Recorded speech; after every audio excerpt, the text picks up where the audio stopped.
Erika Bennett, Head of Mission for the Diaspora Africa Forum. We are just so excited. It's December the 30th, 2024, and we're here to celebrate the citizenship of these 5 people behind me. They're getting their citizenship done here in Accra, Ghana, and we're very grateful to the government and the people of Ghana.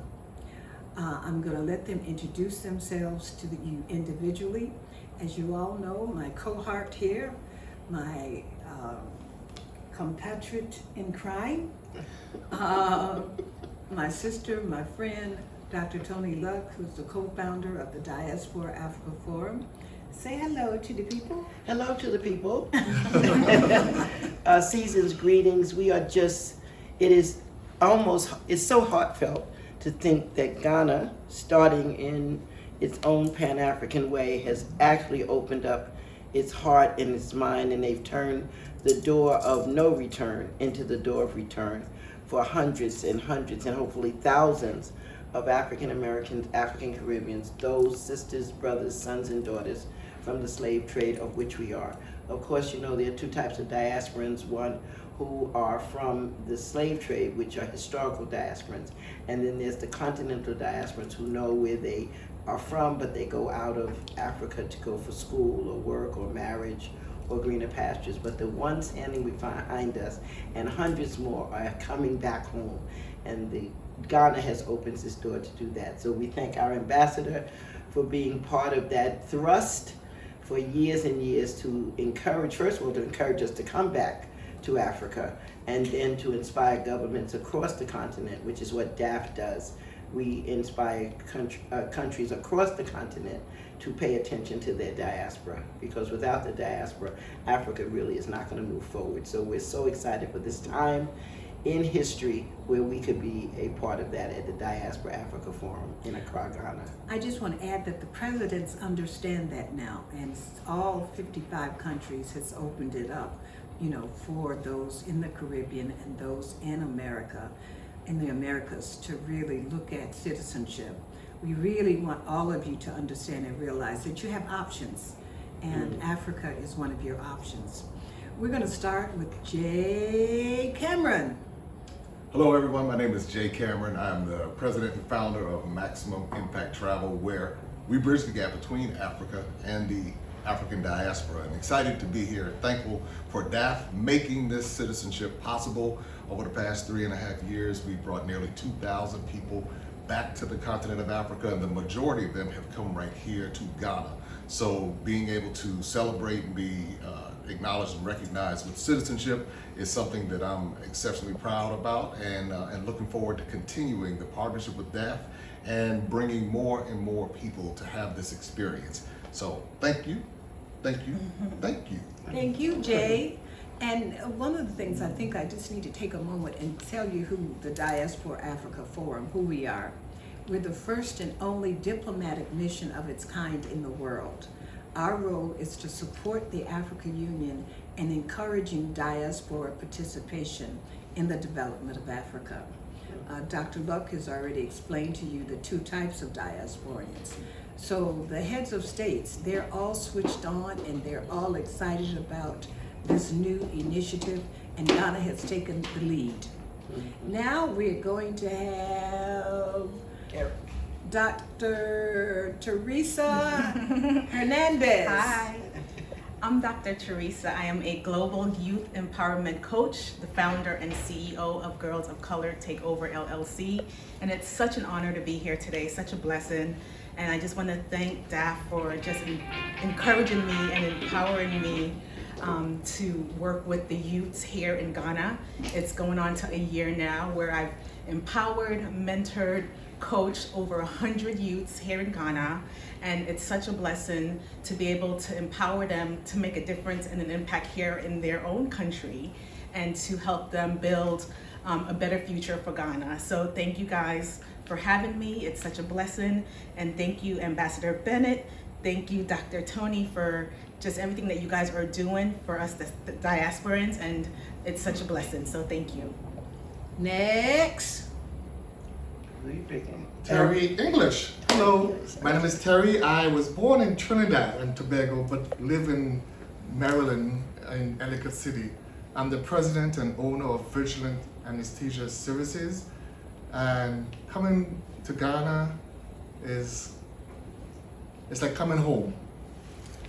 The food is similar, people are handsome, just as I am, the ladies are beautiful, and I'm looking forward, and I'm very appreciative and thankful for DAF in facilitating this process, and I hope to, and I will, return it in kind. Thank you. Thank you.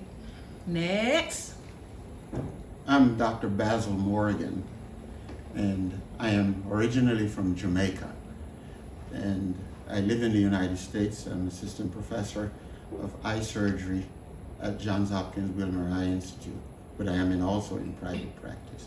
I grew up in Jamaica, and from I was a kid growing up, I was told I was Ghanaian, shipped out of my grandparents out of the town of Caramante. And when I did my genetics, I found that they were dead right. I am Ghanaian. And I am very privileged to be back here reversing the slave trade. If they left as slaves, I'm coming back as a free man to a country that I feel I am a part of.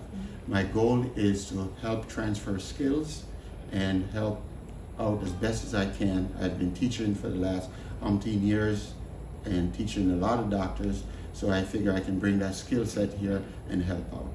And I'm very privileged and happy to meet Dr. Bennett and my favorite sidekick, Dr. Tony, okay, on this mission. Thank you very much. Next. Hello, my name is Eric Wright, J. Eric Wright. I have been living in Africa since 1992. Started my life in Africa right here in Accra, Ghana, and have moved around the continent and have been traveling different countries with my two sisters here, Dr. Erika Bennett and Dr. Tony Luck. I'm an entrepreneur and investor. I've started a number of businesses across Africa, including here in Ghana.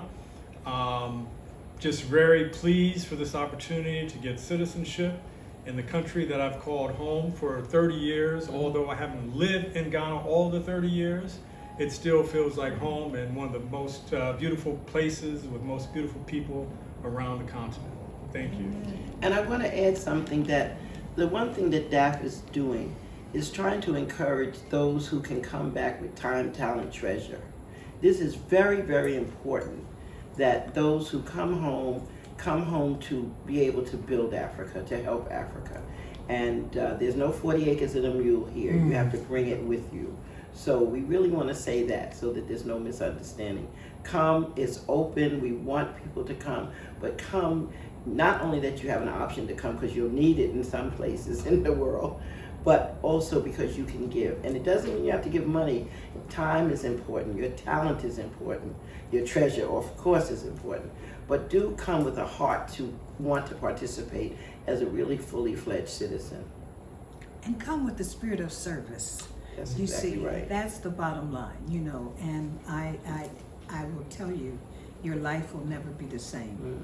People that come through here, and we've had tens of thousands of people to come through, and every last one of them will tell you that once they hit the soil, once they really, really embrace Africa in a real way, it changes their lives. Absolutely. And the other point that I want to stress is be very clear in terms of why you're coming. Are you coming to be a business person? Are you coming to be a family person? You just need to really be clear yourself why you're coming. And we do also encourage people to come first. Don't pack your bags and come. Come and experience it first. Africa's not for everybody. And some of you, we want you to stay right on over there. But those who really want to come and serve, we say akwaba, which means welcome. You see, you're not an African because you're born in Africa. You're an African when Africa is born in you. I am an African woman. So now we're going to turn it over to Charity. Charity is our #1 hostess in this country, hostess with the mostest, and she's going to ask a few questions so she can conclude the wrap-up of our show. Okay, to begin with, J. Cameron, what can you say the experience has been interacting with Dr. Erika Bennett and Dr. Tony Lack? How has that made you feel with all the achievement that you've achieved on the continent over the years? The warmth and how welcoming both of them have been. And so whenever I feel that, it's something I feel comfortable sharing with those who travel with me, but it's also a sincerity. And then I see the hard work that goes into bridging the gap. It's not an easy task to connect cultures, and oftentimes these cultures have been fragmented and there are different issues between the cultures. But when you see people who are willing to be pioneers and stand up even in the face of those who may have negative things to say and still succeed and persevere through all of it, it's something that resonates with me, and that's how it's touched me, and it inspires me to continue moving forward and carrying their legacy forward. So that's how I've been touched by it, and I look forward to sharing them with so many others around the world. Let the church say amen. Amen. Come to your neighbor. Okay. Being the only bishop in the room, she takes the role always. Let the church say amen. Go ahead now. Okay. Dr. Teresa, having skills and expertise in training and coming to see that the Diaspora African Forum has a training center right here in Ghana, and particularly being a part of that, what can you say for the world to know about the Diaspora African Forum Training Center? I mean, it is just amazing to work with the youths at the center, both virtually and in person, has been incredible. I think just being able to put something together here in Africa, you know, thanks to Ambassador Bennett and Dr. Tony for putting an organization that empowers the youths and that caters to the youths to let them know that they're cared for and that we want them to improve in both their personal growth and their professional growth is phenomenal. It definitely aligns with the work that I do around the world, empowering and just mentoring our youth, because they are the future. So I just want to thank them for just having that organization here in Ghana, and I'm so thrilled to be a part of it, to see the growth in the youths just from the time that I've started with them last January to now. I've seen such improvement. I've been able to connect with them personally to see their growth and to just know that they're on the right path. So that's just incredible in its own. So thank you guys. Okay, so before we end, I would like one of you to share about the Sankofa War and how it has been a great impact to you, and why you think it's important for people of the diaspora to get to know about the historic Sankofa War here in Accra. Well, let me talk about the Sankofa Wall. The Sankofa Wall is a wall that we have here at the W.E.B. Du Bois Center at our mission. The wall has iconic names on it. We have John Lewis, we have Rosa Parks, we have Harriet Tubman, we have George Floyd. I mean, that wall has some of the most historical names, you know, in the world on that wall. And we invite all of you to put the name of your ancestor on that wall. You could do it as a gift, you could do it as a celebration, but it really is important, and you just make a small contribution.